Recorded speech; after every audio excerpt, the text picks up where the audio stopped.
जय श्री कृष्णा साथियों। हिंदू धर्म के अनुसार जब भी किसी बच्चे का जन्म होता है तो उसके जन्म के ठीक 6 दिन बाद उस बच्चे की छठी मनाई जाती है। इसी तरह जन्माष्टमी के बाद लड्डू गोपाल जी के जन्म की भी छठी मनाई जाती है। तो ये है जन्माष्टमी का दिन। ठीक 6 दिन के बाद आज है कृष्णा छठी उत्सव। उसके लिए मैं कढ़ी और चावल बना रही हूँ। सुबह ब्रह्म मुहूर्त में नहा धोकर साफ़ कपड़े पहनकर मैं प्रसाद बना रही हूँ। इस दिन कढ़ी चावल का भोग ही सर्वोत्तम भोग होता है। कढ़ी चावल का प्रसाद बनाने के बाद मैं आ गई हूँ लड्डू गोपाल जी के स्नान की तैयारी करने। मैंने जल में चंदन घोल लिया है और कांसे के बर्तन के अंदर स्वास्तिक भी बना लिया है।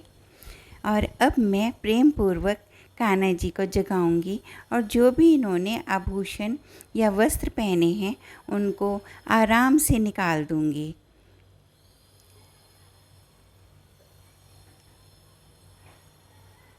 लड्डू गोपाल जी के स्नान के लिए मैंने पंचामृत पहले ही तैयार करके रख लिया है, जिसमें दूध, दही, शहद, गंगा जल और शक्कर मिलाकर इस अमृत को तैयार किया जाता है। लेकिन सबसे पहले मैं तिल के तेल से अपने कान्हा जी की मालिश करूँगी। हल्के उंगलियों से बाल गोपाल जी की धीरे धीरे मालिश करनी है। ये कान्हा जी के पूजा का ही एक रूप है, ये एक सेवा भाव है जो कि इस दिन किया जाता है। जिस तरह छोटे बच्चे की मालिश की जाती है उसी तरह बाल गोपाल जी की मालिश करने के बाद पंचामृत से कान्हा जी को स्नान कराया जाता है, और वो भी उंगलियों की सहायता से। पूजा में अंगूठे का उपयोग कम होता है क्योंकि अंगूठे से बच्चे के शरीर पर दबाव पड़ता है। दूध दही से स्नान कराने के बाद साफ जल से कान्हा जी का स्नान कराना है। और देखो मेरे लड्डू गोपाल जी कितने सुंदर निकल के आए, कितना चेहरा चमक रहा है। पंचामृत के स्नान के बाद तो भगवान जी बहुत ही ज़्यादा सुंदर लगने लगते हैं। ईश्वर का अलौकिक रूप भक्त के मन में हमेशा ही एक उजाला सा कर देता है। स्नान के बाद नरम मुलायम तौलिए से अच्छे से भगवान जी के शरीर को साफ करना होता है। और मेरे लड्डू गोपाल जी कितने आराम से चारपाई पर बैठ गए हैं। और ये है पीले रंग की मेरे कान्हा जी की नई पोशाक, और मेरे कान्हा जी का श्रृंगार हो रहा है। चंदन का तिलक भी लगा लिया, मुकुट भी पहन लिया, आभूषण भी पहन लिए। मेरे कान्हा जी बहुत सुंदर हैं, इनको नज़र भी बहुत जल्दी लग जाती है, इसलिए ये है घी का दीपक। अब इसके ऊपर एक चमचे से मैं काजल तैयार करूँगी।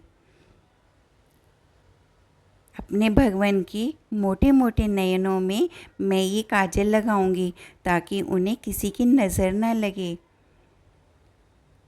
सुंदर नैनों में ये काजल और भी ज़्यादा सुंदर लगेगा। बहुत ही आराम से भगवान जी की आँखों में काजल लगाना है, उनके दोनों हाथों में काजल का टीका लगाना है, और कान के पीछे भी काला टीका ज़रूर लगाना है, क्योंकि बाल गोपाल इतने सुंदर लगते हैं कि किसी भी देखने वाले की नज़र लग जाती है। और छठी के दिन ये उपाय तो ज़रूर करना चाहिए कान्हा जी की नज़र उतारने का। और अब कान्हा जी के भोग की तैयारी हो गई। कढ़ी चावल, मिठाई, फल, और पूजा अर्चना के लिए मैंने घी का दीपक जलाया है और कान्हा जी को झूले में ही अभी विराजमान किया है।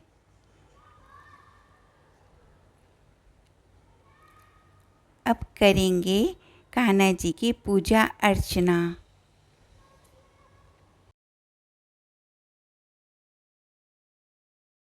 अब भगवान जी की नज़र उतारने के लिए मैंने कुछ रुपए अलग रख दिए हैं।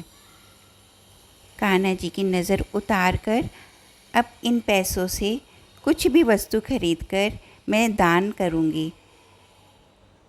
उससे कान्हा जी की नज़र भी उतरेगी और इस दिन जो दान का पुण्य है वो भी प्राप्त होगा। श्री कृष्ण गोविंद हरे मुरारी, हे नाथ नारायण वासुदेवा। श्री कृष्ण गोविंद। श्री कृष्ण का छठी उत्सव क्यों मनाया जाता है, इसके बारे में भी एक कथा है। माता देवकी द्वारा कृष्ण को जन्म देने के बाद पिता वासुदेव उन्हें गोकुल ले गए। गोकुल में नंद बाबा और यशोदा मैया ने श्री कृष्ण का लालन पालन किया। जब कंस को पता लगा तब उन्होंने पूतना राक्षसी से सभी बच्चों को मारने का आदेश दिया। जो भी बच्चे 6 दिन के हो गए थे उनको मार दिया जाए। पूतना राक्षसी ने ऐसा ही किया। कंस के इस आदेश से यशोदा मैया डर गईं और अपने बेटे को कंस से बचाने के लिए कान्हा की छठी मनाना ही भूल गईं।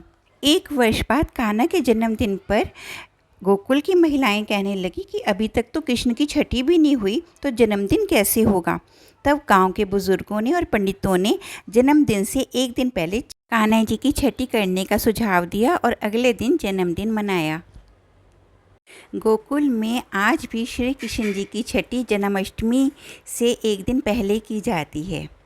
तो ये है कान्हा जी का छठी उत्सव। पूजा करने के बाद प्रसाद का भोग लगाया जाता है और फिर वो प्रसाद सब में बांट दिया जाता है और घर के सभी सदस्य और मित्रजन छठी के गीत गाते हैं, नृत्य करते हैं, भजन गाते हैं और भगवान के मंत्रों का जाप करते हैं।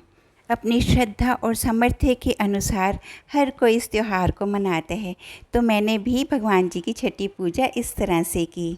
बड़ी देर भई नंद लाला, तेरी राहत के ब्रिजबाला। गाँव गाँव एक एक से पूछे, कहाँ है मुरली वाला रे। बड़ी देर भई नंद लाला, तेरी राहत के ब्रिजबाला। साथियों, इस तरह सत्संग करते हुए हमने छठी की पूजा की। आपको मेरी ये वीडियो कैसी लगी? अगर मेरी ये वीडियो आपको अच्छी लगी है तो इसे प्लीज़ लाइक कीजिए, ज़्यादा से ज़्यादा शेयर कीजिए और अगर बहुत अच्छी लगी तो मेरे चैनल को सब्सक्राइब कीजिए। जय श्री कृष्णा। मिलते हैं अगली वीडियो में।